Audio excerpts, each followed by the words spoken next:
Excellencies, good morning. It is my great honor to introduce the third plenary session of this conference under the theme, Human Rights Issues Between Heavenly Laws and International Covenants. Excellencies, the 13th Conference on Interfaith Dialogue under the theme, Religion and Human Rights, surely deserves celebration. Celebration also provides an occasion for reflection, and we have been asked today to reflect on the vexed relationship between heavenly laws and international human rights covenants.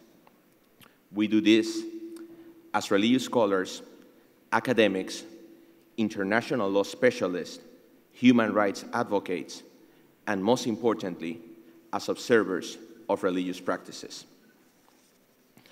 As Louis Henkin, the forefather of modern international human rights law, once said, when we explore the possibility of cooperation, of convergence between heavenly laws and international human rights covenants, we must consider the possibility of conciliation between two different disciplines, not the possibility of displaying the theoretical compatibility of abstract ideas.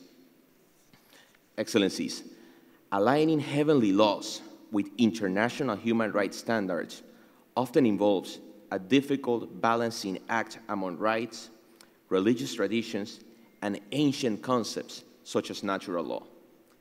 These and other complex issues will be surveyed in this panel, along with the role of the law in finding solutions that are effective, fair, and sustainable.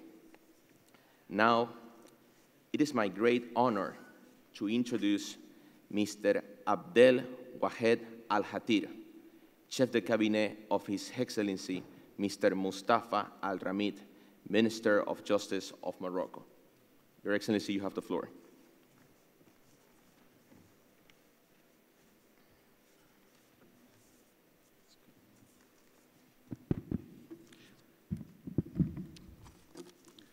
يسرني أن ألقي مداخلة السيد وزير الدولة المكلف بحقوق الإنسان بالمملكة المغربية الأستاذ مصطفى الرميد، الذي حال ظرف طارئ دون حضوره ومشاركته معكم في هذا المحفل الكريم. بسم الله الرحمن الرحيم. السيد رئيس الجلسة، السيدات والسادة الحضور الكريم، السلام عليكم ورحمة الله تعالى وبركاته. إن مقاربة حقوق الإنسان في الإسلام في علاقتها بالشرعية الدولية لا تتأتى إلا باستحضار الاعتبارين التاليين. أولاً، أن النبي صلى الله عليه وسلم كان في عمر العشرين قد حضر اتفاقاً بين قبائل عربية على أن لا يظلم أحد في مكة إلا رد ظلامته، وقال عن هذا الحلف الذي سمي حلف الفضول لاحقاً لما أصبح نبياً: لقد شهدت مع عمومتي حلفاً في دار عبد الله بن جدعان ما أحب أن لي به حمر النعم، ولو دعيت به في الإسلام لأجبت. وهذا يعني أن الأحلاف والمواثيق والاتفاقيات التي تنصر المظلوم وتأخذ الحق من الظالم مطلوبة في دين الإسلام بغض النظر عن أطرافها وسياقاتها وظروف إبرامها. ثانياً، إن المعجم الديني إذا كان سمة حاضرة في الخطاب الإسلامي بما يتطلبه ذلك من استشهادات نصية في القرآن والسنة، فإنه لما يتعلق الأمر بالاتفاقيات مع غير المسلمين فلا شيء يدعو إلى اعتماد مسلمات المسلمين من عقائد ومصطلحات شرعية قد تؤدي إلى مصادرة مسلمات الآخر، بل المطلوب هو اعتماد المصطلحات المعتمدة أو المتعددة الحاوية للمعاني المختلفة الحافظة للخصوصيات المختلفة، وإلا توجب اعتماد المصطلح المشترك المحايد الذي لا يتنافى مع عقائد الآخرين. لذلك وجدنا أن النبي صلى الله عليه وسلم في صلح الحديبية، ولما كان بصدد كتابة المعاهدة التاريخية بينه وبين قريش، أملى على كاتبها علي بن أبي طالب بسم الله الرحمن الرحيم، فواجهه ممثل قريش بأنه لا يدري ما الرحمن، وطلب منه أن يكتب بسم اللهم، فقبل رسول الله، ثم أن النبي صلى الله عليه وسلم أملى على علي: هذا ما صالح عليه محمد رسول الله، فقال سهيل بن عمرو ممثل قريش: لو نعلم أنك رسول الله ما صددناك عن البيت ولا قاتلناك. فأمر الرسول صلى الله عليه وسلم عليا بمحو عبارة رسول الله، لكن عليا رفض ذلك، فطلب منه رسول الله أن يدله في المكتوب على عبارة رسول الله، فمحاها بنفسه. إن استحضار الاعتبارين المذكورين يجعلنا في حل من الاعتراضات التي تحاول رفض الشرعية الدولية، إما بسبب السياق الغربي الداعي إلى وضعها، أو بسبب غياب المسلمين عن بعض مكوناتها، أو بسبب كونها وضعية لا دينية، أو بسبب عدم استيعابها لكافة المعاني الإسلامية، أو اعتمادها على عبارات وصياغات غير معتادة في الخطاب الإسلامي. غير أن ذلك لا يعني أبداً القبول الكلي والتسليم التام بما ينضوي تحت مسمى حقوق الإنسان، حتى ولو صادم قطعيات الدين أحكاماً أو مقاصد، بل إنه لا بد لمصالحة النصوص الإسلامية مع الشرعية الدولية لحقوق الإنسان أن تكون نصوصها متوافقة، أو على الأقل غير متضاربة ولا متناقضة. وهكذا فإن المعتمد في هذا السياق هو مقارنة النص بالنص، والحكم بالحكم، والمعنى بالمعنى، دون اعتبار للمبنى أو لأي اعتبار غير نصي يمكن أن يشوش على الاتقائية والتوافقية التي يمكن أن تحصل باعتبار التوافق الممكن بين النص الصحيح والعقل الصريح، على حد تعبير ابن تيمية، أو على حد تعبير ابن رشد في كتاب عنوانه فصل المقال فيما بين الحكمة والشريعة من الاتصال. وهكذا نذكر أن أساس الحقوق في الشرعة الدولية لحقوق الإنسان هو ومحورها هو الكرامة الإنسانية. وهكذا ورد في ديباجة الإعلان العالمي لحقوق الإنسان عبارة: ولما كان الاعتراف بالكرامة المتأصلة في جميع أعضاء الأسرة البشرية وبحقوقهم المتساوية هو أساس الحرية والعدل والسلام في العالم. وكما ورد في العهد الدولي الخاص بالحقوق الاقتصادية والاجتماعية والثقافية، إذ ترى أن الإقرار بما لجميع أعضاء الأسرة البشرية من كرامة أصيلة فيهم ومن حقوق متساوية وثابتة بشكل يوافق المبادئ المعلنة في ميثاق الأمم المتحدة، أساسها الحرية والعدل والسلام في العالم. ونفس العبارة تكررت في ديباجة العهد الدولي الخاص بالحقوق المدنية والسياسية، وكذلك اتفاقية حقوق الطفل، واتفاقية منع التمييز ضد المرأة، وأيضا اتفاقية منع التعذيب. وحينما نسائل النصوص الشرعية الإسلامية الأساسية في الموضوع، تطالعنا المكانة الرفيعة التي تحتلها الكرامة التي أوجبها الله للإنسان، في مثل قوله تعالى: ولقد كرمنا بني آدم وحملناه في البر والبحر ورزقناهم من الطيبات وفضلناهم على كثير مما خلقنا تفضيلا. وحيث يبدو جليا أن القرآن الكريم أكد على التكريم الإلهي للإنسان باعتباره إنسانا بغض النظر عن أي اعتبار آخر، سواء كان دينيا أو أصلا أو لونا أو نوعا أو غيره، وهو ما يطلق عليه الكرامة المتأصلة في الإنسان. وإن جاءت آية أخرى تؤصل التكريم المكتسب في قوله تعالى: إن أكرمكم عند الله أتقاكم، وهو تكريم من مستوى آخر يعزز التكريم المتأصل في كل إنسان، والذي يتأسس على الأخلاق والأفعال والممارسات. ومن عجائب ما ينتهي إليه الباحث في مستوى الالتقائية بين بعض الصياغات في الشرعة الدولية لحقوق الإنسان والآيات الكريمة أنك تجد الله تعالى قد جعل من التكريم للإنسان مؤسساً على قدراته العلمية الموهوبة له عند الخلق، وهو ما يعني أن أساس التكريم هو العلم الذي فضل الله به الإنسان على كافة مخلوقاته بما فيه من ملائكة، في قوله تعالى: وإذ قال ربك للملائكة إني جاعل في الأرض خليفة. أما في الإعلان العالمي لحقوق الإنسان فنجد أن الديباجة تنص على أن الجمعية العامة تنادي بهذا الإعلان العالمي لحقوق الإنسان على أنه المستوى المشترك الذي ينبغي أن تستهدفه كافة الشعوب والأمم، حتى يتسنى كل فرد وهيئة في المجتمع واضعين على الدوام هذا الإعلان نصب أعينهم إلى توطيد احترام هذه الحقوق والحريات عن طريق التعليم والتربية واتخاذ إجراءات مضطردة قومية وعالمية لضمان الاعتراف بها ومراعاتها بصفة عالمية فعالة. وهذا ما يعني أن المنظومتين الإسلامية والدولية تتفقان على أن مناط تقدم حقوق الإنسان وضمانها وتوطيدها إنما يرتكز على العلم والتعليم، ولا يقف هذا التلاقي والتقاطع عند هذه الحدود، وإنما ينصرف إلى المبادئ المركزية التي انبنت عليها كلا المنظومتين، وهي هنا الحرية والعدالة والمساواة. أولاً الحرية، لقد تضمنت المادة الأولى من الإعلان العالمي لحقوق الإنسان كون جميع الناس يولدون أحرارا متساوين في الكرامة والحقوق، وهو تعبير يكاد يتطابق مع القول المشهور المنسوب لعمر بن الخطاب الخليفة الثاني بعد رسول الله، والذي خاطب فيه عامل مصر بقوله: متى استعبدتم الناس وقد ولدتهم أمهاتهم أحرارا. وتشمل الحرية أول ما تشمل حرية التفكير والضمير والدين، فلا فضلا عن حرية الرأي والتعبير. ولا يخفى في هذا الصدد أن هذه الحريات مضمونة من حيث المبدأ في الشريعة الإسلامية، لكون الله تعالى يقول: لا إكراه في الدين، وأيضا: وقل الحق من ربكم فمن شاء فليؤمن ومن شاء فليكفر. وإذا كان المبدأ هو أن لا إكراه في الدين، فمن باب أولى لا ينبغي أن يكون هناك إكراه فيما عداه مما تتعلق بالتفكير والرأي والتعبير، غير أن مستوى نضج المجتمعات وشروطها الثقافية يفرض قيوداً على المبادئ ويجعلها تخضع لإكراهات الواقع الاجتماعي، وهو ما جعل الإعلان العالمي لحقوق الإنسان يعي أن مقابل المبادئ السامية هناك الواقع المعقد للدول والشعوب.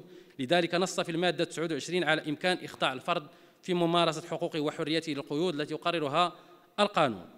وهكذا فإن كانت الحرية في كل الشرائع هي الأصل، فإنها ليست مطلقة وترد عليها القيود الواجبة والضرورية التي تستلزمها مقومات أي مجتمع ديمقراطي بناء على إكراهات النظام العام الذي يضيق ويتسع حسب ما يعده الناس في كل حضارة معينة مصلحة عامة أو قواعد لها الأهمية أو الأولوية الواجبة الاحترام. العدل. تعتبر قيمة العدل من القيم الإنسانية التي تأسس عليها الإعلان العالمي لحقوق الإنسان، فهي قرينة الحرية وفرع عن مبدأ الكرامة، ولذلك ورد في ديباجة الإعلان الاعتراف بالكرامة المتأصلة. ولذلك تأسست هذه القيمة على أحكام متعددة تعتبر رجع الصدى لهذا الركن الركين داخل المنظومة القيمية الدولية، ومن ذلك كل ما تعلق في الحق في الحياة والسلامة الشخصية ومنع الاسترقاق والتعذيب، والحق في الحياة والسلامة الشخصية، وأيضا الإنصاف أمام المحاكم، وأيضا المعاملة الحسنة، وكذلك كل ما يتعلق بالحقوق الاقتصادية والاجتماعية والثقافية. وفي مقابل ذلك يلاحظ أن قيمة العدل تتصدر القيم التي يدعو إليها الإسلام، حيث أن العدل من أسماء الله الحسنى، فكان أن جعله فريضة واجبة في قوله تعالى: إن الله يأمركم أن تؤدوا الأمانات إلى أهلها وإذا حكمتم بين الناس أن تحكموا بالعدل. وأيضا لأنها قيمة مطلقة فإن احترامها يستلزم تجاوز الذات وعدم اعتبار العلاقات حتى ولو تعلق الأمر بأقرب الأقربين. يا أيها الذين آمنوا كونوا قوامين بالقسط شهداء لله ولو على أنفسكم أو الوالدين والأقربين. لذلك ينبغي استحضار أهمية العدل في كافة الشؤون وفي تنظيم كافة الأحوال. وإذا استحضرنا أن القسط هو العدل وأنه منافي للظلم، لذلك فإن العدل يتجاوز حدود ما تقضي به المحاكم وما تقرره الإدارات، ليشمل كافة مناحي الحياة فيما يتصل بالعلاقات الإنسانية. لذلك جاء في الحديث القدسي: يا عبادي إني حرمت الظلم على نفسي وجعلته بينكم محرما فلا تظالموا. المساواة. تعتبر المساواة أحد الركائز الأساسية التي اعتمدها الإعلان العالمي لحقوق الإنسان، وقد نصت ديباج على الحقوق المتساوية لأعضاء الأسرة البشرية، كما أن المادة الأولى أكدت على أن جميع الناس يولدون أحرارا متساويين في الكرامة والحقوق، وهو ما أكدته أيضا المادة الثانية المتعلقة بمنع التمييز، وهو ما أكده القرآن الكريم والسيرة النبوية في مثل قوله تعالى: يا أيها الناس إنا خلقناكم من ذكر وأنثى وجعلناكم شعوبا وقبائل لتعارفوا إن أكرمكم عند الله أتقاكم. وقد تأكد ذلك في العديد من النصوص، لعل أهمها ما كان في خطبة الوداع من تكريس لمبدأ المساواة: يا أيها الناس ألا إن ربكم واحد وإن أباكم واحد ولا فضل لعربي على عجمي ولا لعجمي على عربي ولا لأبيض على أسود ولا أسود على أبيض كلكم لآدم وآدم من تراب. وإذا كان الناس متساوين في القيمة الإنسانية فإنهم يتفاضلون حسب عملهم وما كسبت أيديهم. وإذا كان هذا التوافق القيمي الأساسي بين الإسلام والشرع الدولي لحقوق الإنسان الذي تحتضنه قيمة الكرامة المعبرة في كليهما أساساً لباقي النصوص المعتمدة في كليهما، فإن ذلك لا يعني توافقاً تاماً في التفاصيل، بل هناك اختلافات في ذلك بين المنظومتين، إلا أنها تبقى محدودة وتتطلب التدقيق والتحفظ، وهو ما أكدته اتفاقية فيينا لقانون المعاهدات لسنة 1969، حيث أن من حق أي دولة لدى توقيع معاهدة أو التصديق عليها أو قبول أو الانضمام إليها أن تبدي تحفظاً، وهو ما يؤهل الدول الإسلامية وغيرها من الدول لإبداء التحفظات اللازمة، غير أن هذه التحفظات ينبغي أن تكون ذات أساس ومبررة بشكل دقيق حتى لا يتم بدعوى التحفظ إفراغ المواثيق الدولية من مضامينها وتجريدها من جوهرها. وأخيراً، فإن الشرعة الدولية لحقوق الإنسان تعتبر منتوجاً بشرياً نبيلاً على العموم ورائعاً، إنه الحكمة بوجه من الوجوه التي إن وجدها المؤمن فهو أحق الناس بها، غير أن موازين القوى العالمية تبقى محدداً أساسياً في تكييف المواقف منها، وبالتالي فإن تطبيقها وتتبع ذلك والالتزام بها يخضع لمكاييل مختلفة تلعب فيها السياسة والقوة والمال وغيرها أدواراً حاسمة. وهكذا لاحظنا كيف أصبحت هذه العوامل حاضرة بشكل ملحوظ في تقييم الدول لبعضها البعض، وتؤدي إلى تهميش الاعتبارات الحقوقية لفائدة الاعتبارات السياسية خلال مناقشة تقارير الاستعراض الدولي الشامل، وهو ما يلاحظ على قرارات مجلس الأمن مثلاً، يعني في خصوص الموضوع المتعلق ببعض القضايا، لولا أن صلاحيات الجمعية العامة يمكن أن ترد الأمور إلى نصابها، كما وقع فيما يخص اعتبار القدس عاصمة لإسرائيل. لذلك فإن الملك محمد السادس سبق له أن قال: ولا جدال أن من وسائل احترام حقوق الإنسان الالتزام بالمواثيق الدولية المرتبطة بها ووضع آليات لاحترام الحقوق وصونها، بيد أن تلك الأدوات القانونية والمؤسساتية تظل قاصرة إن لم يكن احترام حقوق الإنسان سلوكاً متواتراً على جميع المستويات، أو بتعبير آخر إن لم يكن ثقافة مشتركة. إن أهمية الموضوع بالغة وسواحله متباعدة وأعماقه بعيدة، وحسبي أني ساهمت حسب ما أتاح للوقت بهذه المداخلة التي أقدمها من بعيد، معتذراً عن عدم الحضور الشخصي لطارئ لم يكن هناك من سبيل لدفعه. وفقكم الله ويسر لهذا المجمع العلمي النجاح الذي يستحقه، والسلام عليكم ورحمة الله تعالى وبركاته.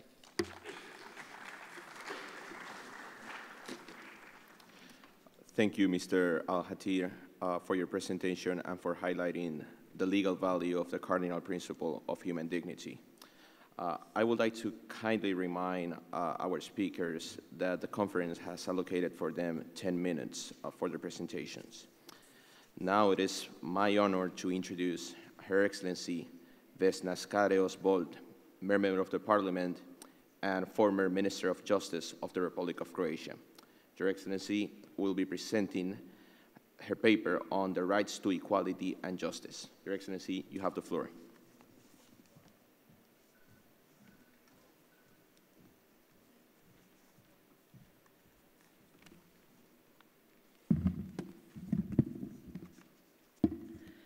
Mr. Chairman, Your Excellencies, although the modern notion of the human rights emerged during the 18th century, it was on 10th of December 1948 that the story began with the adoption of Universal Declaration of Human Rights. The declaration arose from the ashes of the Second World War and aimed to launch a new area of international relations. The Universal Declaration was not a treaty in a formal sense. It was not binding nor was ratified by nations, but rather approved by the General Assembly of the United Nations. The rights were described in vague in terms which could be interpreted in multiple ways, and national governments, even the liberal democracies, were wary of binding legal obligations. A disagreement over the project opened up early on between the United States of America and the Soviet Union. The Americans argued the human rights consist of political rights, the rights to vote, to speak freely, not to be arbitrarily detained, to practice religion of one's of choice, etc. While the Soviets argued the human rights consisted of social or economic rights, the rights to work, to health care, and education. It was often the case during the Cold War. The conflict was zero-sum. Either you supported political rights, then it is liberal democracy, or you supported economic rights, then it is socialism. It took another 18 years for UN to adopt the International Convention on Civil and Political Rights, and so the International Convention of Economic, Social, and Cultural Rights finally took effect in 1976. As the rights of the Universal Declaration were described in rather vague terms, this has given room to governments to make deliberate choice to overlay the treaties with hundreds of poorly defined obligations. Thus, we now have the situation that in most countries, people formally have as many as 400 international human rights: rights to work, to leisure, to freedom of expression, and religious worship, do not discrimination, etc.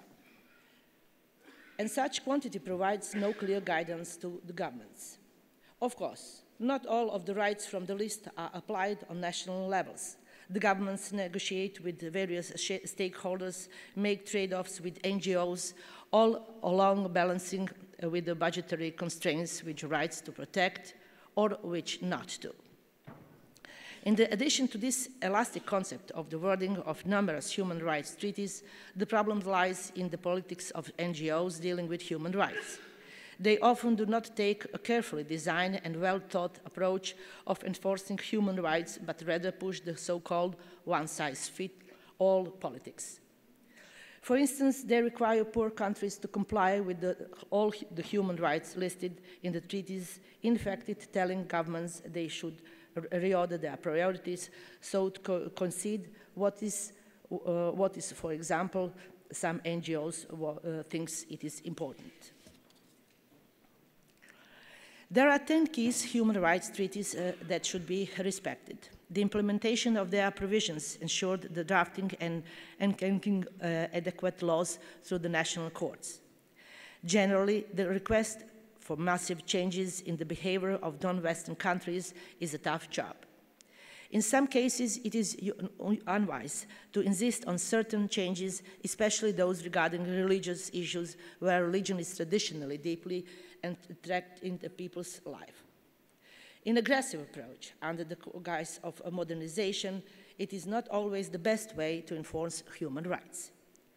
The common historical experience of Western countries are such that they enjoy the higher of leisure degree, wealth, security, and other with institutionally efforts human rights. However, the question remains whether the human rights formula can be automatically applied to non-Western countries. They have different traditions and face a range of challenges. Also, one must bear in mind that the imposition of the human rights treaties by the West is due to the experience from the World War II. Instead, the primary goal is to prevent conflict spillover from the certain countries to the West. Why, in such terms, it is a legitimate goal. However, in this other side of the coins, a professor from Michigan University, Eric Posner, writes, with the benefits of hindsight, we can see that the human rights treaties were not so much as an act of idealism as an act of hubris, with more than a passing rebalance of the civilizing efforts undertaken by Western countries and missionary groups in the 19th century, which did little good for native populations by entangling Europe's powers in the affairs of countries they did not understand. A humble approach is long overdue. Human rights cannot simply be derived from the legal proceedings in the past, not from the empirical evidence of the logic, but require a leap of faith. In this regard, a distinction may be made between religion and faith. The term religion stems from the Latin religio in sense of a bond. While religion may manifest itself as a doctrine, rules, and hierarchies, faith refers to authentic conviction and concrete commitment. It is the Muslim scholar Abdullah Naim, in particular, who has suggested shifting in debate on religion and human rights from textual interpretations of prescriptions and proscriptions to the actual understandings and practice of belief. In this respect, two distinct meanings of the faith may be discerned. First, there is a faith as proclaimed in the fundamental human rights documents, such as Preamble to the United States Charter on 1945, in which peoples of the United Nations reaffirm faith in fundamental rights, in the dignity and worth of the human person, in the equal rights of men and women and of nations large and small. This global faith may be written with a small f, whereas faith with a capital F signifies the transcendental belief to drive, sustain, and inspire the faith in human dignity and its associated values of liberty, equality, and solidarity, which were proclaimed in Article 1 of the Universal Declaration of Human Rights. The belief in human equality, for example, is sustained by the faith-based assumptions that all human beings spring from the same origin, as Islamic source for the belief is equality and the need for the fellowship can be found in Quran chapter 49, verses 13. When comparing Islamic jurisprudence to the Western legal system, it seems that the former exhibits greater stability and continuity of values through institutions. This could perhaps be partially explained by a reference to the respective sources of law in the two legal systems. Rationality, custom, judicial precedent, morality, and religion constitute the basic sources of Western law, whereas Islamic law contains all these elements, but the last two are of great prominence. Today, we witness more and more conflicts related to religious issues. It is crucial that everyone respect the religion affiliation of the other, and that no one impose the beliefs to the other people. Therefore, one cannot deal with the issues of rights while neglecting religion because most human beings are religious. Pope John Paul II asserted religious rights are the cornerstone of all other rights. The recognition of religious rights is necessity if a more peaceful world order is ever to be achieved. Obviously, all societies cannot reenact the specific experiences of modern Europe that shaped the modern idea of religious rights. We are faced with the task of developing a planetary legal consensus whose validity resorts upon the principle of planetary ethics. The task of maintaining the viability of planet Earth and ensuring dignified living conditions for humanity demands cooperation beyond the borders of culture, tradition, and religious conviction. Western legal thought has lost sight in this task precisely because of its blindness to the religion's dimension of law. This is why the Western legal thought frequently stands incomprehensibly opposed to the grouping of law and religion in other traditions. This also explains why the Western new discussion has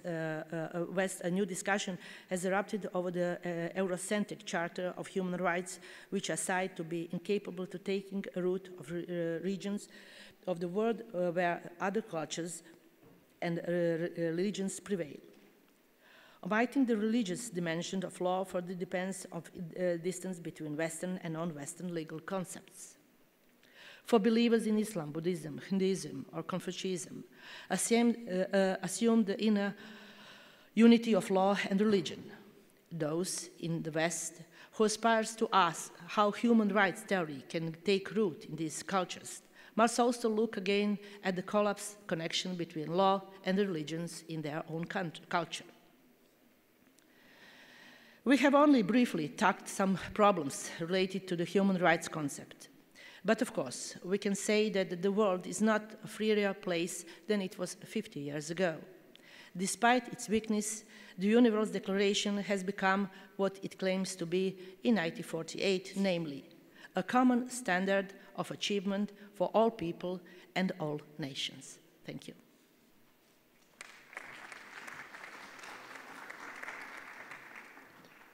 Thank you for your very interesting presentation, and we are very much looking forward to reading your paper. Now it is my pleasure to introduce His Excellency, Mr. Mohammad Rizwan Ansari, President of the Nepal Federal Socialist Party and Minister of Home Affairs. His Excellency is going to be speaking about the field of human rights in his country, Nepal. Your Excellency, the floor is yours.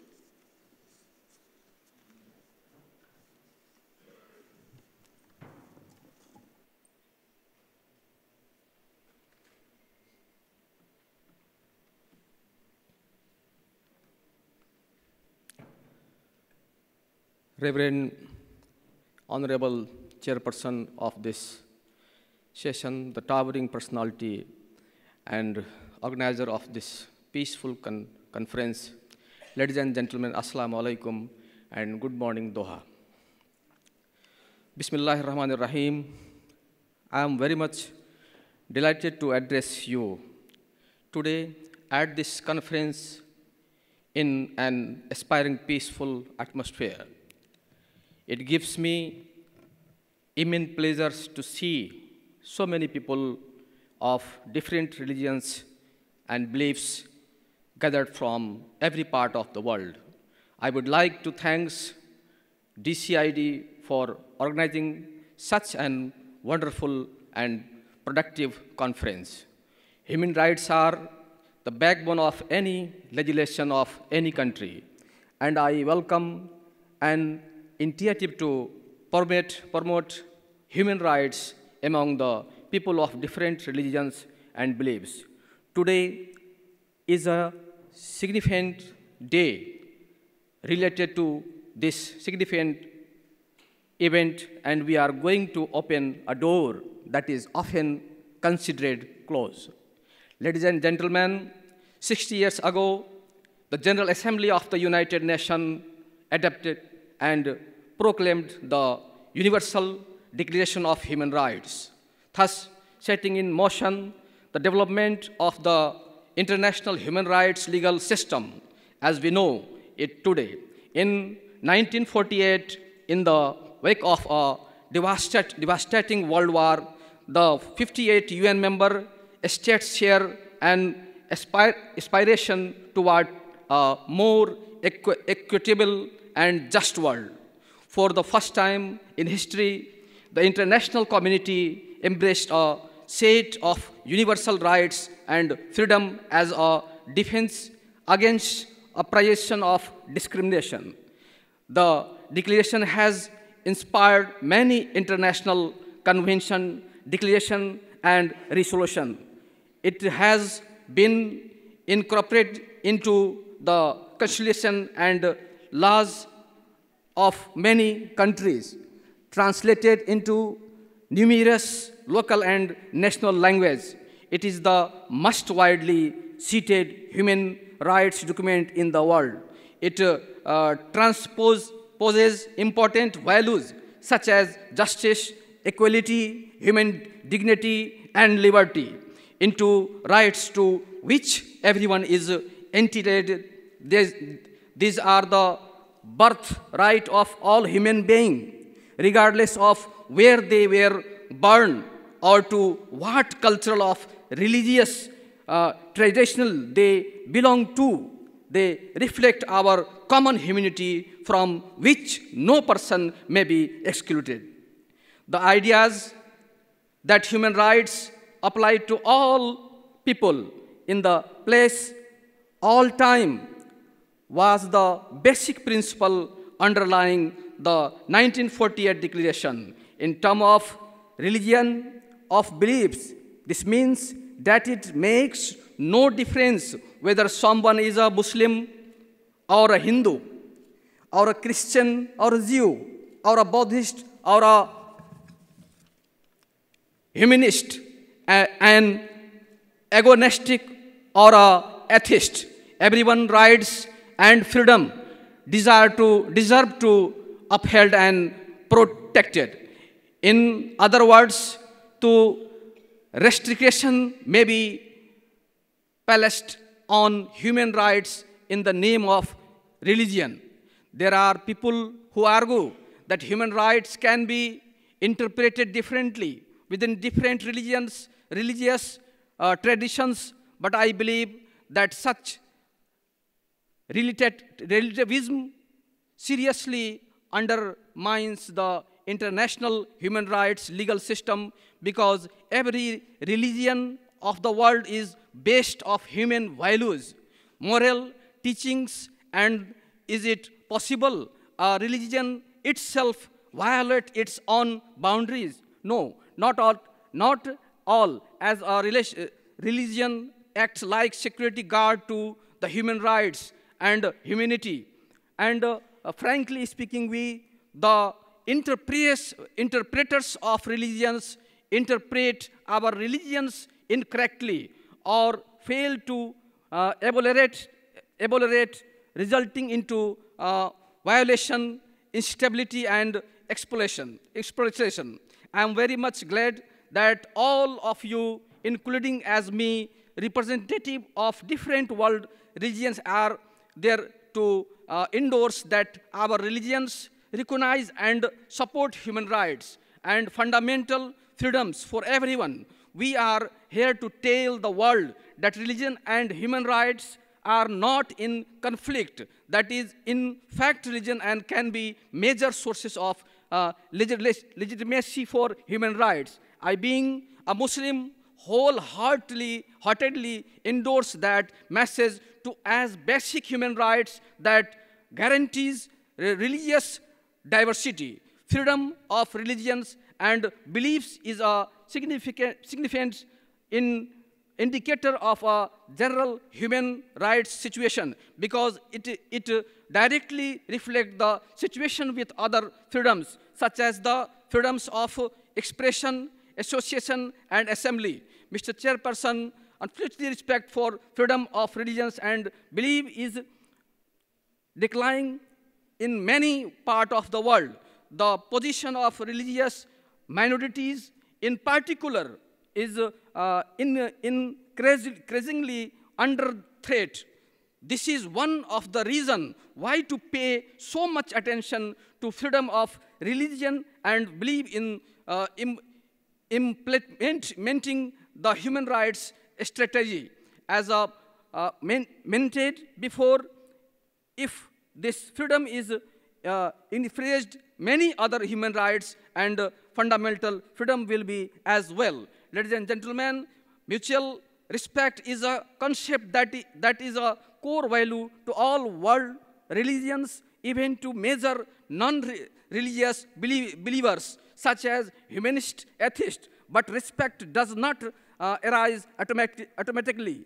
It demands effort, commitment, and genuine interest in one another. People often fail to make this effort, and that worries me too. Too many people demand respect for them, but fail to show it to others with connection to that. I can quite many examples of this kind. Dear audience, you are representative of different world religions, are setting a better example today. Your signature so that you are care for the rights of others, that you respect others by recognizing the human rights are that bind us together in this diverse world. You have truly honored the human rights and religions. Thank you very much. I wish you the success of both lives. Amen.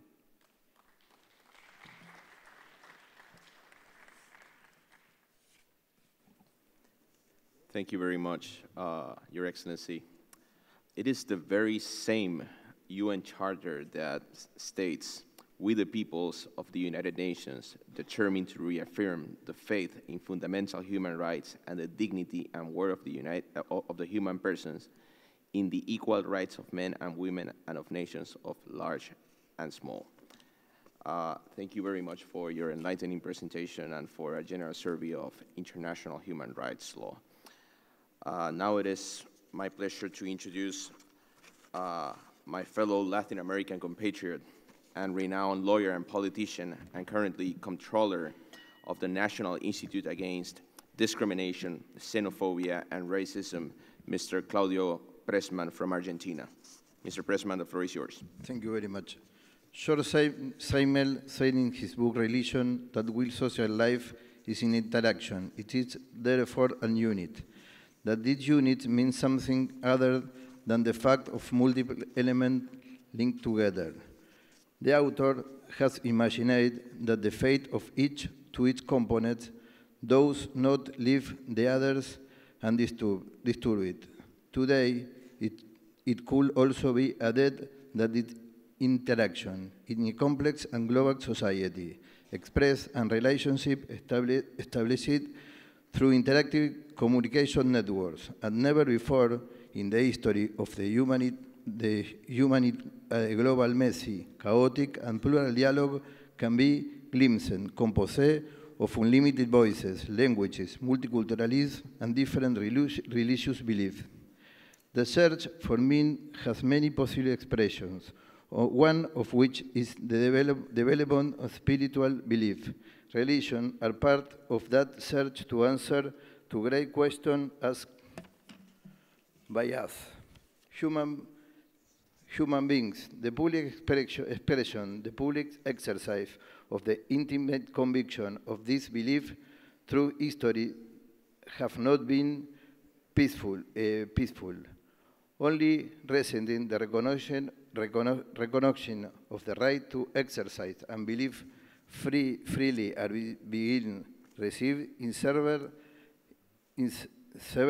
diverse national and legislation. This has motivated the small government of the world possibility recognize the free exercise as positive right.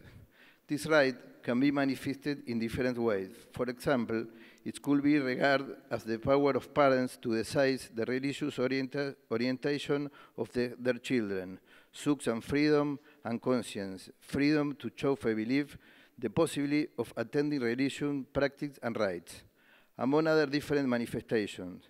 Every regulation that deals with a religious event implies a duality in the treatment and the interpretation.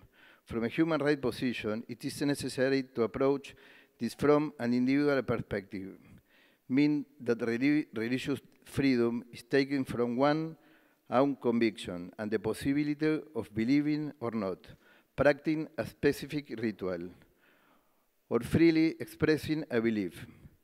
The internal placing which people in the singular and private way chose to believe or not, as well as practice and profess their religion.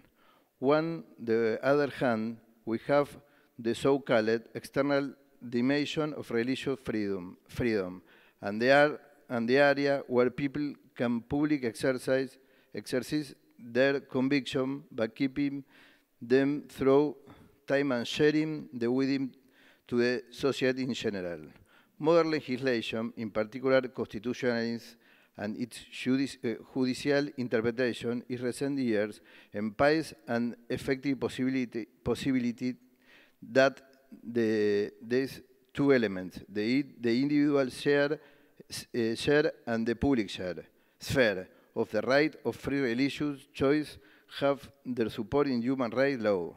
Argentina historically acknowledged and we raised of existing belief, seeking to achieve the promotion and recognition of plurality. The Argentinian National Constitution provides in the Article 14, among other rights, their freedom to profess their belief freely, according to the law and the regulate in the exercise. Therefore, Argentina have historically been characterized by the coexistent respect and the interreligious dialogue. This has been constantly demonstrated and the peaceful interaction between practitioners of different faiths. The national constitution was never so certain and concrete. Promote the general welfare and ensure the benefit of freedom for us, for our prosperity, and for all the men of the world who want to habit the Argentine soil. This was the model of the integration and the social peace developed in Argentina. Under Argentine law, in the international treaties regarding human rights are equated in their hierarchy with the national constitution. The set of laws that have this hierarchy are American Declaration of the Rights and Duties of Man, Universal Declaration of Human Rights, Law 230454, American Convention of Human Rights, Pact of San Jose de Costa Rica, International Convention on Economic, Social, and Cultural, Civil and Political Rights and the Option Protocol, Convention of the Prevention and Punishment of the Crime of Genocide, International Convention of the Elimination of all forms of racial discrimination, Convention of the Elimination of all forms of discrimination against women, Convention against torture and other cruel, inhuman, and degrading treatment of punishment, Convention of the Rights of the Child, Inter-American Convention of the Forced Disappearance of Persons, Convention on Not Applicability of Statutory Limitation to War Crimes and Crimes Against Human, Convention of the Rights of Persons with Disabilities, in particular regarding the uses of religious freedom in the possibility to mention, the Universal Declaration of Human Rights, the Declaration of the Elimination of all forms of intolerance and discrimination based on religion or belief, the American Declaration of Rights and Duties of Man, the American Convention on Human Rights of Pact de San José, Costa Rica.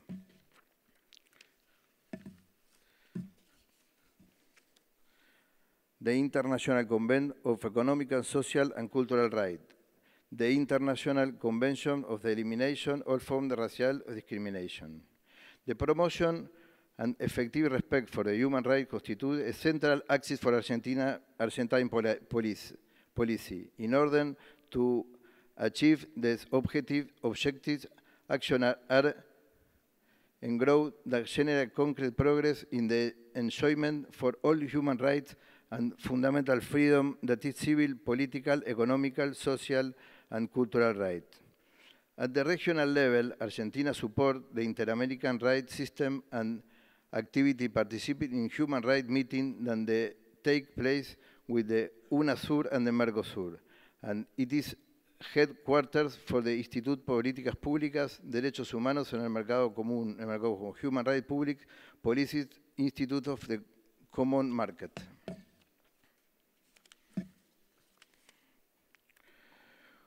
Within the set of norms and regulations that specifically and treat the protection and respect for the diversity of belief, this is the Law 23592 against all types of discrimination sanctioned in August of 1988, established that a person who arbitrarily prevents obstructions, restricts, or in any way impairs the full exercise of equal footing of the fundamental rights and guardian recognized in the national constitution shall be obligated the request to the injured party to render to the discrimination and without effect of increase the perform in and repair the moral and material demagogue caused. In particular, this law is considered as discrimination act of omission, those determined by motives such as the race, religion, national, ideology, political, opinion, sex, economic, social condition, or psychological characteristics, and establish penalty when these actions are committed by persecution of hatred of a race, religion, or nationality, or which the object of destroying in whole or in part a national, ethnic, racial, or religious group. Also established the possibility of imprisonment from 1 month to 3 years to those who participate in organization or carry our propaganda based on ideas of theories of superiority of a race or a group of people of a certain religion, ethnic origin, or color was purpose in the justification or promotion of racial or religious discrimination in any form. Lastly, sanction anyone who by any means encourage of initiality persecution of hatred against of person of group of people because of the third race, religion, nationality, or political ideas. The institution responsible for ensuring compliance with the right is the National Institute Against Discrimination, Xenophobia and Racism, INADI, under the sphere of the Ministry of Justice of the nation. The INADI has among its function in particular in the Article 4, inciso K, to verify the existence of people who during the Second World War or subsequently participating in the extermination of people or death and persecution of person of group of person because of their race, religion, national or political opinion, and when appropriate may complain to the complaint authorities.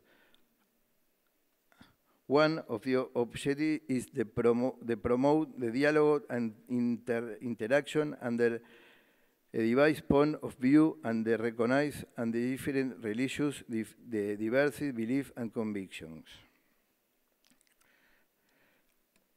The Minister of Foreign Affairs in Argentina has an Office of Religious Freedom and Diversity and is responsible for promotion and relation between the government and the different religious communities acting in the country. The office is responsible of promote institutional relation between the government and the different religious communities existing in Argentina, propose and excuse police plans and operational programs aimed at promoting interreligious dialogue, promote and implement policies, plans and operational programs aimed at promoting religious freedom in Argentina as a fundamental human right. Maintains links with other government agencies in the national territory. The Supreme Court of Canada, in the case Ontario Human Rights Commission and Simpson series, in which it developed the concept of religious protection for recognizing and necessary the conjunction of the three factors, the general accept by the social group that their right to equality must be respected, the conformity in which reasonable measures are taken to protect that right, the recognition that some regulation will appear to be natural, might in fact cause discrimination.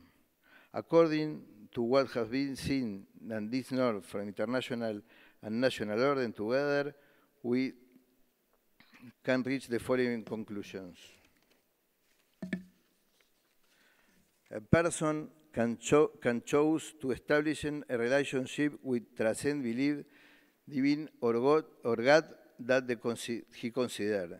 Religious freedom is not an aspiration to achieve, but an attribute to the will of the human person. The freedom to opt for a belief in closely related to the autonomy of a person.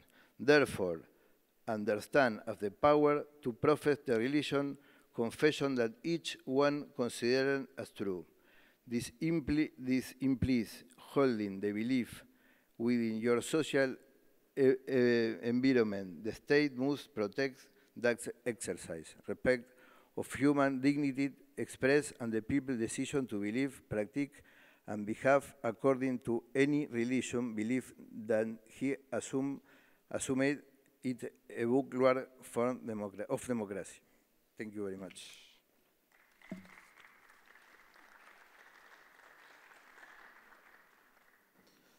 Thank you, Mr. Pressman.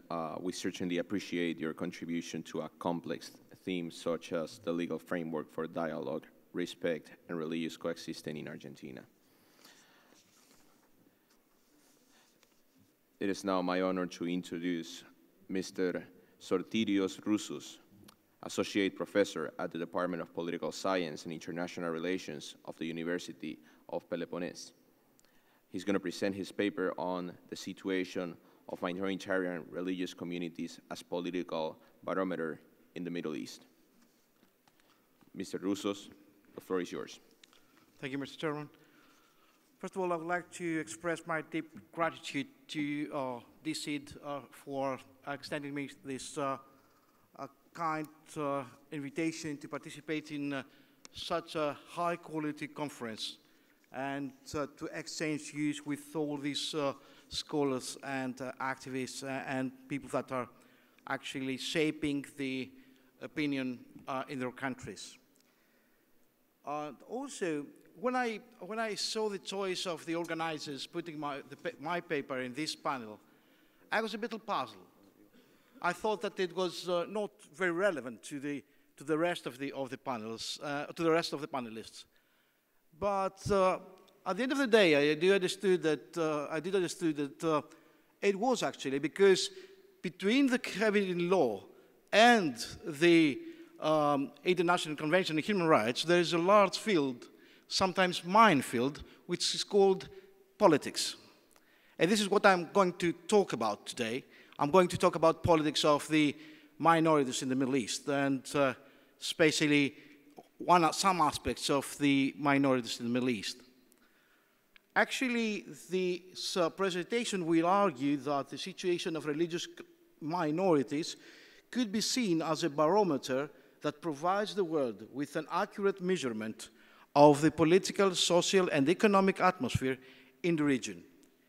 It will also, this paper endeavor to sketch out some terms and conditions for an all-inclusive regional consensus for alleviating the pain of these communities and protecting endangered small religious communities while staying in their homes. The presence and role of the minorities in the Middle East has been closely linked with certain turning points in the history of the region. We can discern three such turning points in the 19th and 20th century, and perhaps 21st century. The first was the era of the integration of the Eastern Mediterranean and the Middle East in world politics and economy in the second half of the 19th century. The second is the era of the struggle for independence and the emancipation of the Arab societies from Western colonialism in the post-war era.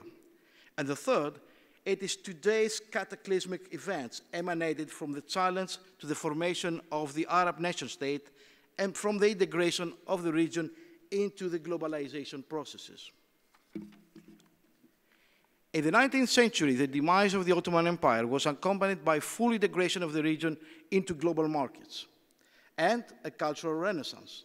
Non-Muslim communities became the indispensable agents of this integration. During the 19th century, Christian intellectuals took a very active part in the secular and liberal schools of the Arab Renaissance, using all modern tools at their disposal: press, book, publishing, and translations. In the decolonization struggle, minorities resorted to a strategy of secular nationalism and radical social ideologies. They raised the banner of common fatherland, national history, and social revolution, shaping landmark changes in the Middle Eastern politics. Minority could again today connect the region with global transnational socio-economic processes. Christianity, for example, like Islam, is a global tradition. Approximately over a third of the global population are Christian. Large number of Middle Eastern migrants and exiles in the Americas, Europe, and Australia have been the basis of flourishing Eastern churches overseas. Middle Eastern Christian diaspora in Europe, Australia, and notably in North and South America continues to influence and engage global Christian religious and political opinion on Middle Eastern issues. Today, the fate of minority communities would be the real test for the future causes of the Arab uprisings, whether there would be cross-sectarian alliances based or cross-faith alliances based on the protection of human and civil rights, or the movements of the Arab uprisings will lead to religious intolerance and fundamentalist regimes. Instead of widening up social and political horizons, the movements of the Arab uprisings led most of the times to religious intolerance and enforced the extremist branches of political religion. Distrust and hatred fuel and sometimes enforce population homogeneity, altering violently the human geography of the region.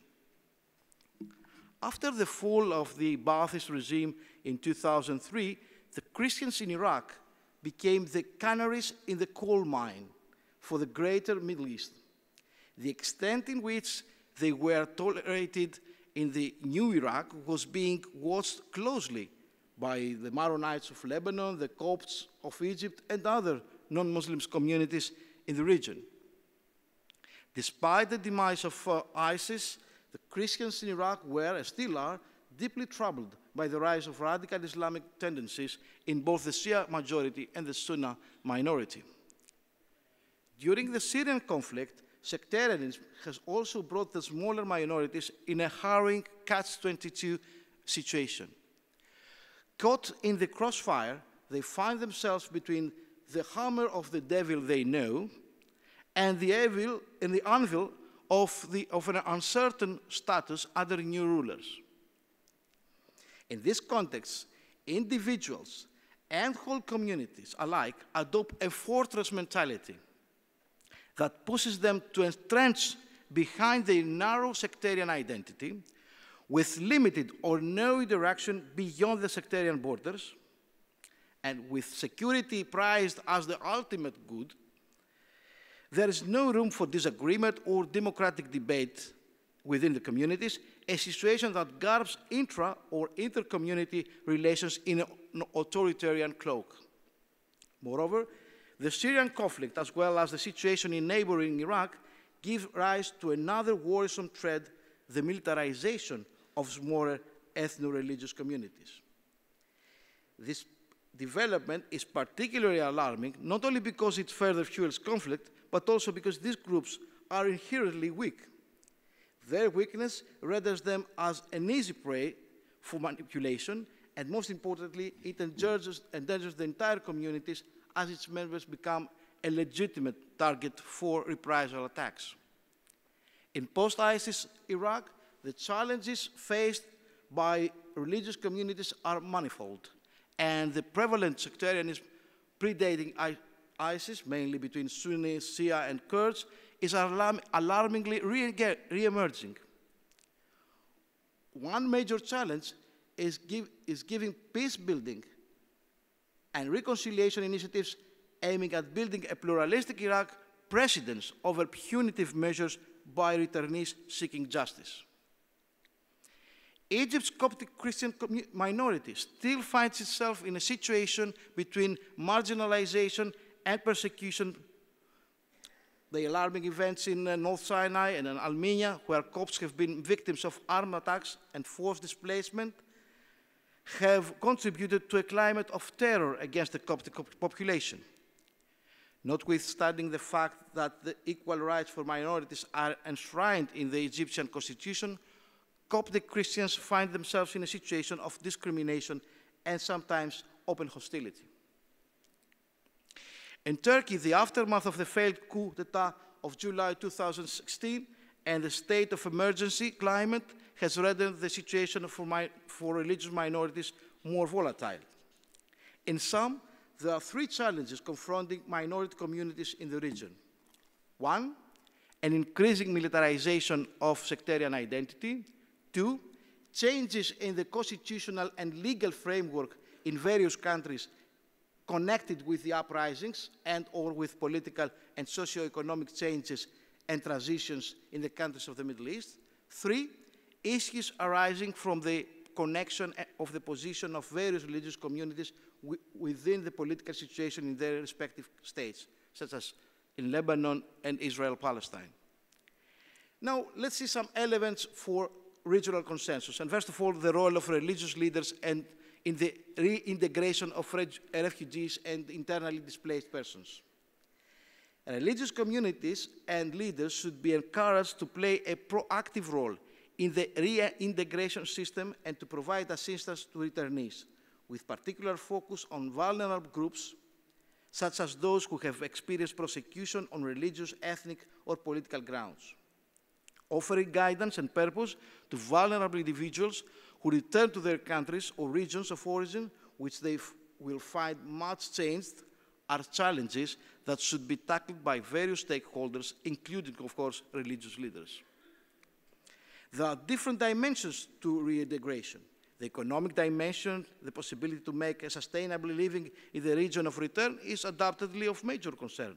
However, it is in the social as well as psychological dimension of reintegration in which which some to be untapped potential, there will be untapped potential for religious communities and leaders to take an active role. A second field is the mass media. Global mass media tend to create stereotypical images for both sides, Western, Christian, and Middle Eastern Islamic, leading to the creation or the proliferation of religious hatred and nationalistic bigotry. The general picture of both sides is usually drawn as a static, homogenized ethnic or religious body that is unable or even unwilling to cooperate. Mass media use thoughtlessly great narratives regarding religious and the civilizational wars and the need for a Christian-type Islamic reformation influencing public opinion, mainly in the West. Thus, a deeper comprehension of the social, political, and economic conditions that create social unrest is needed. What mainly characterizes the Western Christian and Arab Muslim media is the lack of a precise historical perspective and the misuse of religious terms like jihad, for example, which lack philosophical accuracy. A better education in historical context and religious philosophy is necessary, simultaneously with the mutual apprehension of institutional frameworks. Third, last but not least, of course, women empowerment and religious minorities in the Middle East. The situation of women belonging to religious minorities is sidelined. In most countries across the Middle East, personal status law are based to Sharia law, and women in minority populations may face double discrimination, both as members of minority community and within their own communities. Minority communities also tend to be conservative in order to secure the preservation of their culture and religion. This already affects women, as the structure of most conservative communities are highly patriarchal. In addition to religious persecution, minority women have been frequently targets for rape and sexual assault, and the escalation of violence and conflict in the Middle East has exacerbated this phenomenon. There has been very limited research on women belonging to religious minority groups in the Middle East, such as Christians, Yazidis, Sabian, and others.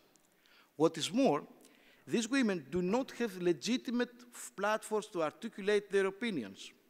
Their voice cannot be heard at policy-making centers, which tends to focus on men, nor among women activists, and most often assume that all women in the region are Muslim. To sum up, some conclusions and recommendations. This presentation proposes work on the following fields. 1, the role of religious communities and leaders in the reception and integration of refugees and in post-war reconstructions era in the region, particularly in community rehabilitation and reconciliation in the rebuilding of interreligious, interethnic balances. 2, the adoption of a set of principles for promoting religious coexistence, tolerance, and pluralism, particularly concerning women and media. 3, the networking of various interfaith dialogue initiatives in the region in order to exploit all possible synergies and thus strengthen their impact. 4, the study of a protective framework for small and endangered religious communities in the region who are facing the threat of extinction. Thank you very much for your attention.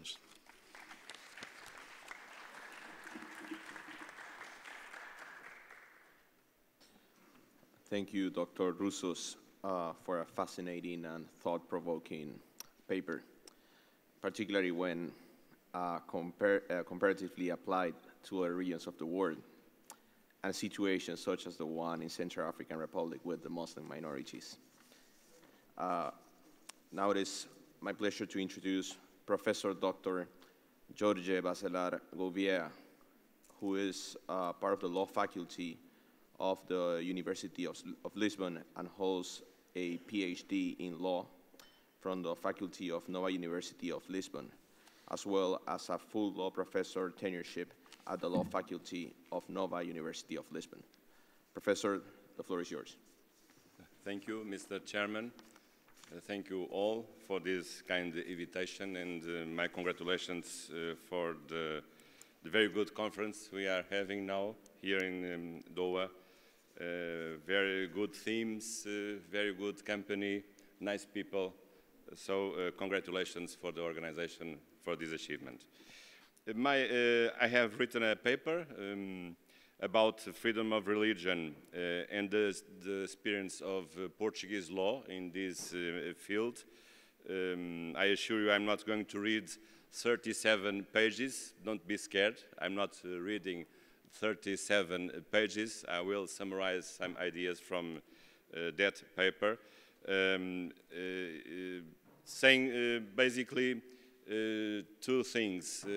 Some general aspects about the theory of relationship between religion, order, and state legal order, and after that saying something about the Portuguese experience dealing the relationship between the Majoritan society we have is a Catholic Majoritan believers and the minorities we have in Portugal. I think we have very good laws in that field, so I can share you some aspects of that of those laws we have in Portugal. And I'm saying this, I'm a law professor, as the chairman said, and I remember an interesting thing. I'm a law professor in Nova University of Lisbon. We have a very beautiful campus of Campo Lide in the center of Lisbon.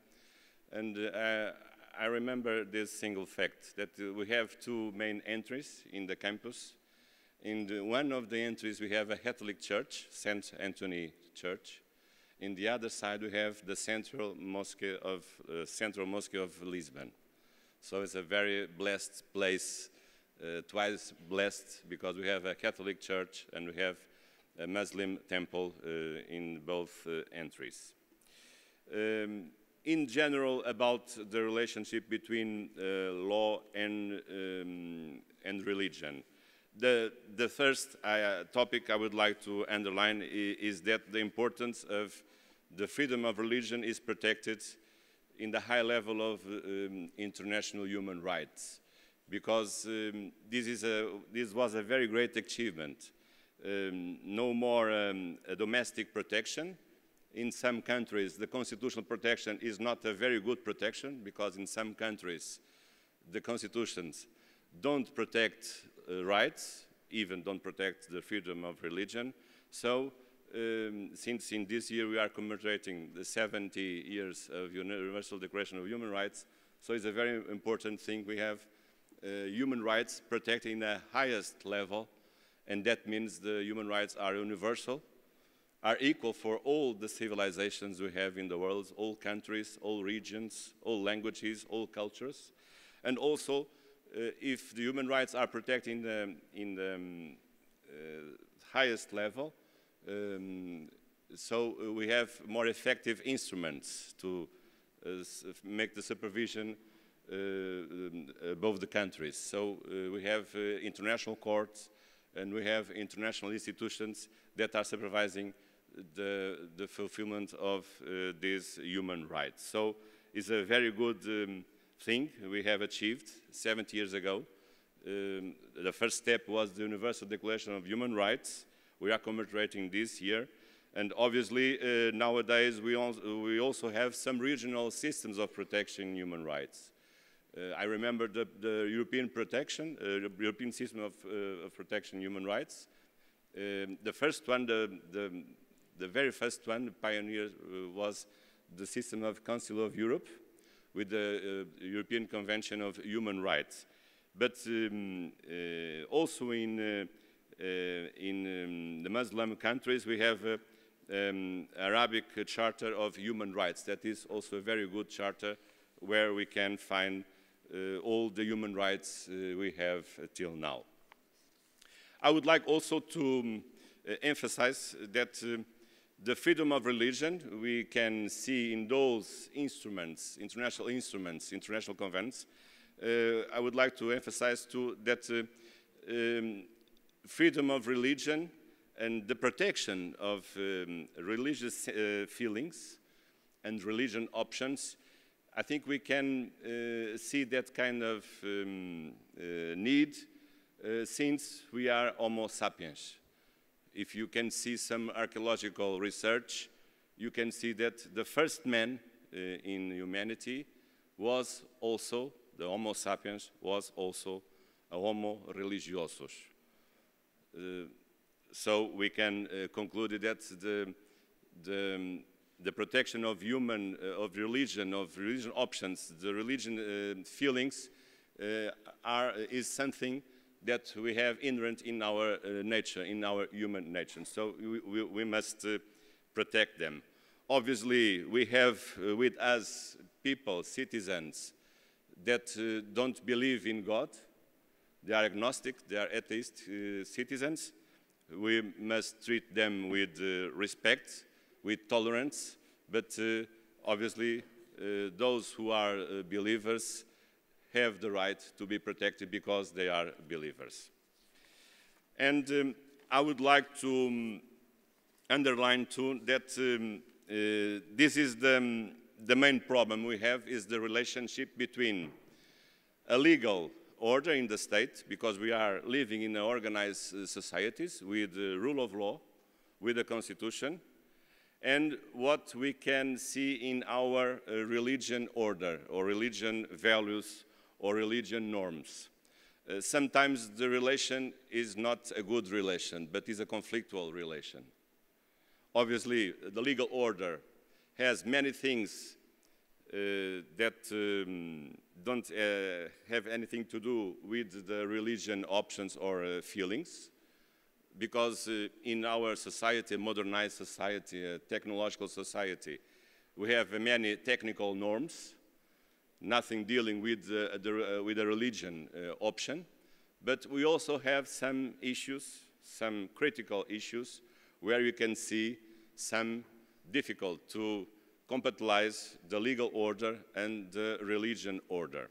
That is the abortion, euthanasia, some aspects related with marriage, and death penalty. So if you can see in January, there is no conflict between civil law, state law with the religion.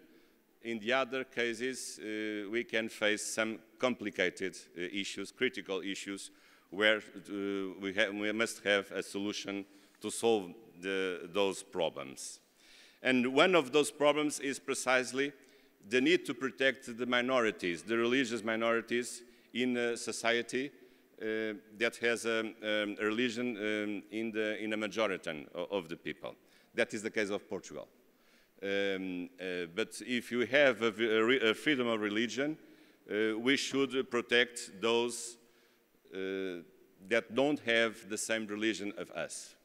Those minorities must be respected because they also have the freedom of religion, and they also must be respected, and not only respect but protect by the state, by the other citizens who don't have the same religion of them.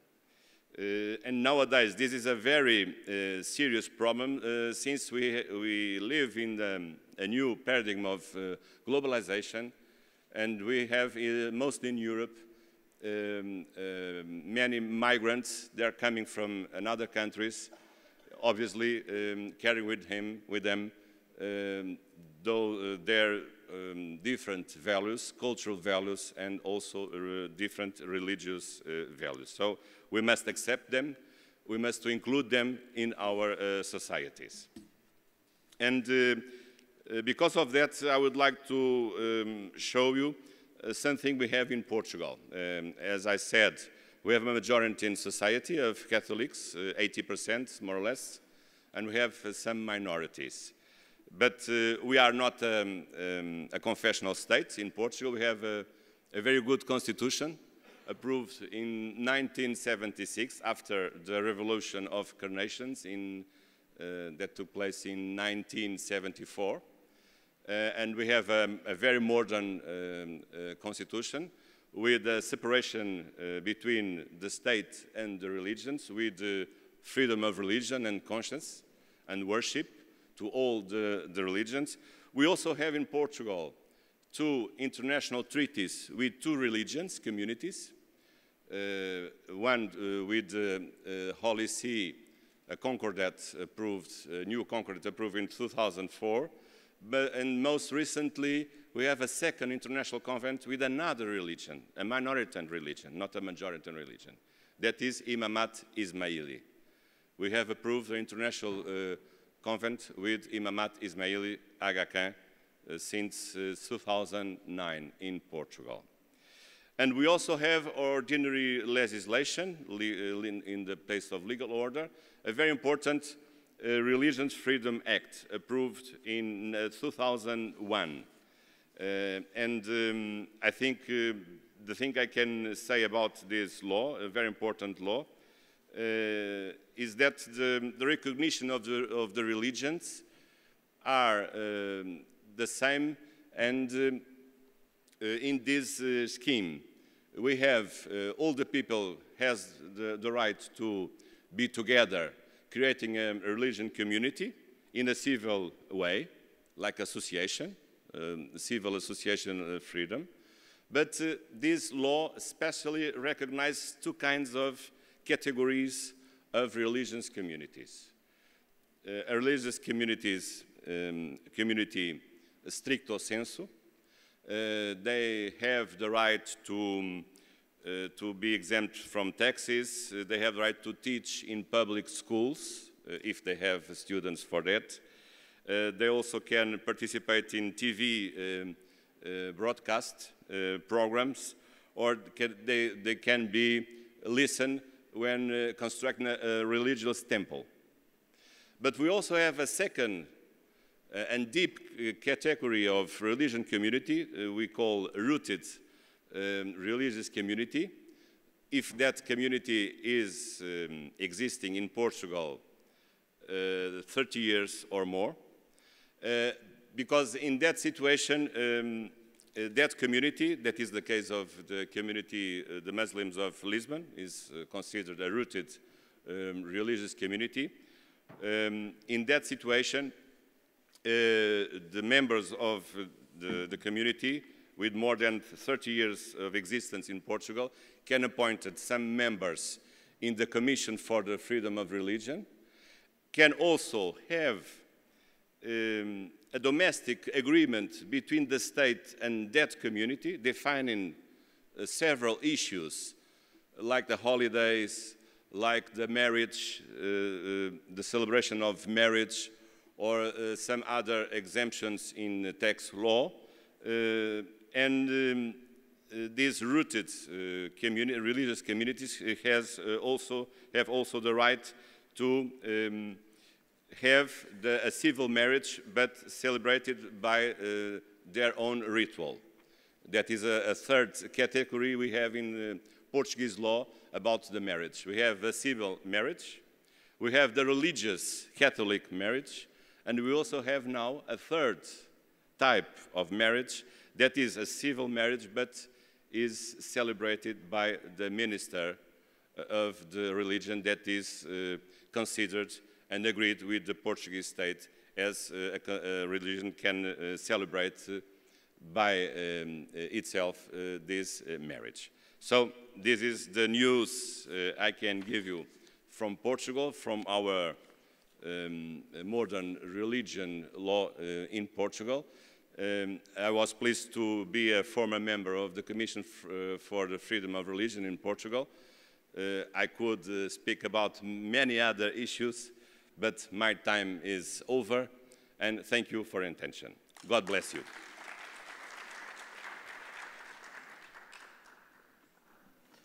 Thank you, Professor. Professor Bacedar Gouveia emphasized on the importance of protecting freedom of religion, including the freedom of religion of religious minorities, and characterized it as a part of human nature. He also shared good practices of his own country, Portugal, in this regard. With this, we have concluded with our list of speakers for this session. And I think we have some time for a session of Q&A. Due to time constraints, I will later inform you how many questions can we address. If you have any questions, please raise your hand, introduce yourself, to whom your question is directed, and of course, address your question. So we open the floor. Your Excellency.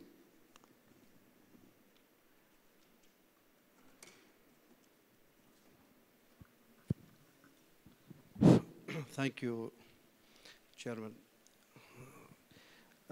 My question, let me speak in Arabic because there is somebody translate or interpret.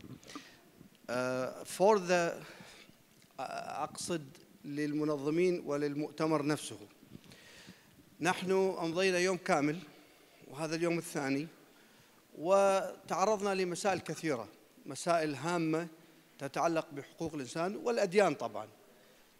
إنما الذي شعرت به الآن نحن على وشك ننتهي من اليوم الثاني أن هناك واقع يجري في العالم الآن للإنسان ولم يتعرض له أحد. قد يظن أحد أن هناك مسألة سياسية، لكن نحن تعرضنا للسياسة فيما يتصل مثلا في فلسطين وإسرائيل وحل الدولتين وقطر، قضايا كثيرة يعني سياسية، لكن لم يتكلم أحد من الحاضرين لا بالأمس ولا اليوم عن ما يجري في الغوطة، غوطة دمشق، في الشام، في سوريا، يقتل في اليوم بالمئات تحت قصف الطيران من الأبرياء والمدنيين والأطفال والنساء والعزل. لم نربط كل ما ذكرناه الآن من نظريات وآيات ومن القرآن ومن الإنجيل ومن التوراة، ها هي أمامكم، ولم يتكلم أحد عن القتل الفعلي ولا الأمم المتحدة ونظامها واستخدام الفيتو، الاعتراض على وقف القتل، الهدنة الكاذبة التي تكرر. لم يتعرض أحد. إذا لم يتعرض هؤلاء، أنتم صفوة العالم من رجال الدين ورجال الفكر والعلماء في قطر، في جو مهيأ للذكر، لم نربط ما نقوله من نظريات وكلام بالواقع. أعتقد فيما بقي، على الأقل فيما بقي من مؤتمرنا هذا، يجب أن نركز على ما يجي من الواقع ونربطه ونأخذ توصية وصرخة كبيرة لهذا العالم الذي نسي هذه المبادئ وهذه القيم، نسي بل تناسى عن عمد، وسلط علينا الأسلحة ووسائل الدمار الشامل، وهي الغوطة تشتكي. فأرجو أن ننتبه إلى ذلك وأن نأخذ توصية وأن نتذكر أن هذا الأمر ليس ليومين في قطر، بل يجب أن يكون على مدى الأيام القادمة بل السنوات القادمة. بعد 13 من المؤتمرات علينا أن نضع خطة قادمة للسنوات القادمة، ننتقد كل ما هو مخالف لهذه القيم الإنسانية التي ندعو إليها. وشكرا لكم جميعا.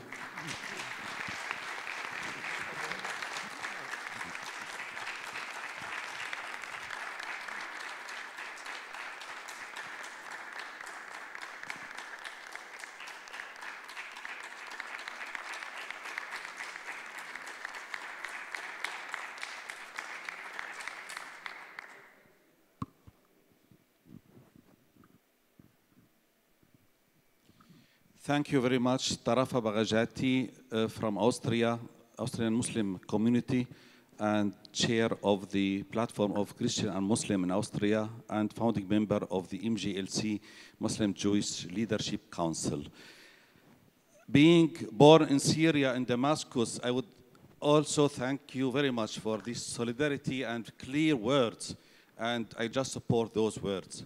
And being practically also, I would like to draw your attention, coming from Austria and also from the European Union, that the right extremist rhetoric, which we know in the last decades, which a part of it anti-Semitism and the other part is racism, is going to shift in the last years to be Islamophobic and to take this agenda also as a political program. And unfortunately, those words are not just in the opposition now, but are going to be in many countries in Europe in the government. And I think we all should have a very clear coalition against discrimination, Islamophobia, anti-Semitism, and all kinds of racism between the people who are religious and also our secular friends. And also not let the humanitarian problem of the refugees take a place to Islamophobic approach in Europe. Those refugees have the same values. We are preaching them solidarity, but they do not feel that in many of the countries. I think this is a very important challenge for the future in Europe. Europe should define, are we going to be a closed community, or are we still a liberal, open, democracy for the human rights? Thank you very much for your attention.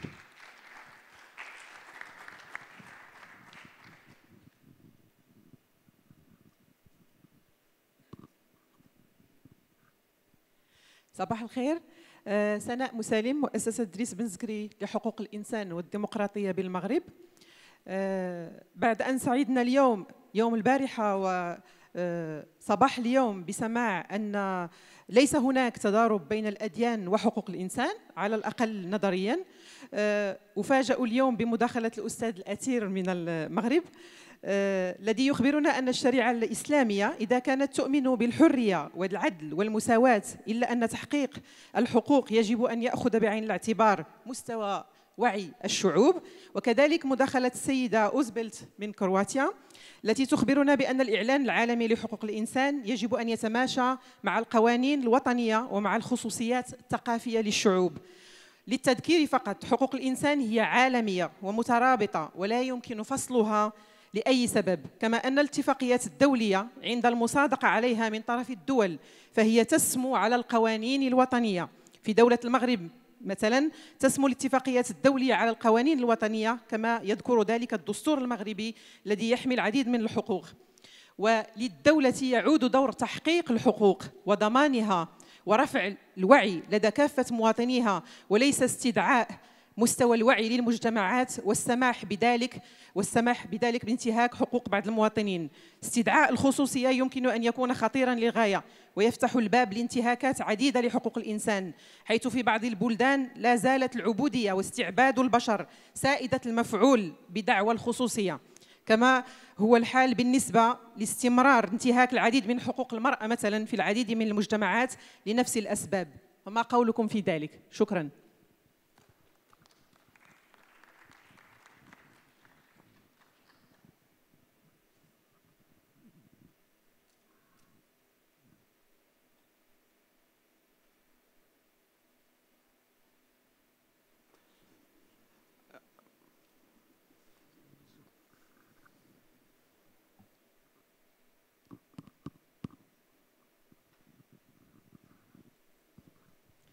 I am Fayzullah Barodzoda from Tajikistan. Firstly, I thank all the reporters for presentation of good reports for us.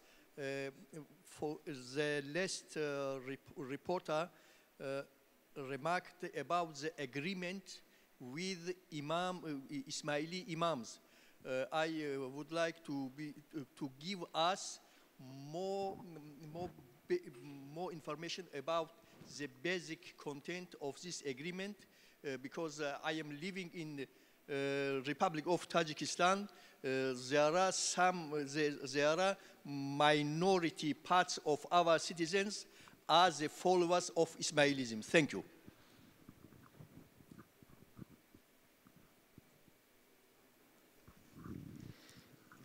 Thank you for the question you have put about the agreements between, in Portugal, between the Portuguese state and one religion, that is Ismaili's religion community, Aga Khan community. This is quite similar to the agreement we have between Portugal and the Holy See, the Vatican. Is Concordat.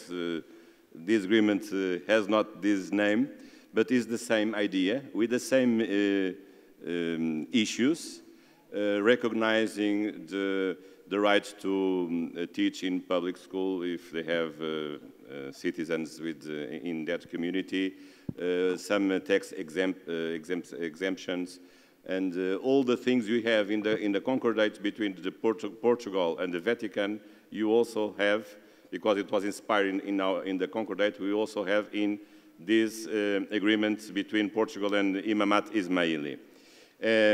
But in Portugal, we have a second kind of agreement in our law, because this is an international agreement. But you also can have a domestic agreement that can be signed between Portugal and a religious community. And after that signature, that agreement will be put in force by law, by a parliament law, law approved by the Portuguese parliament. In practical terms, this is the same, because they have the same force. Obviously, it's more important having an instrument, international instrument, than a legal instrument. But I think we can consider the same consequences of recognizing the positions and the rights of the minorities. So it's interesting saying this, that in Portugal we have an agreement, international agreement, with the majority community, religious community, that is Catholic Church, and we also have an international agreement with a little, very little minority in community, that is Ismaili community.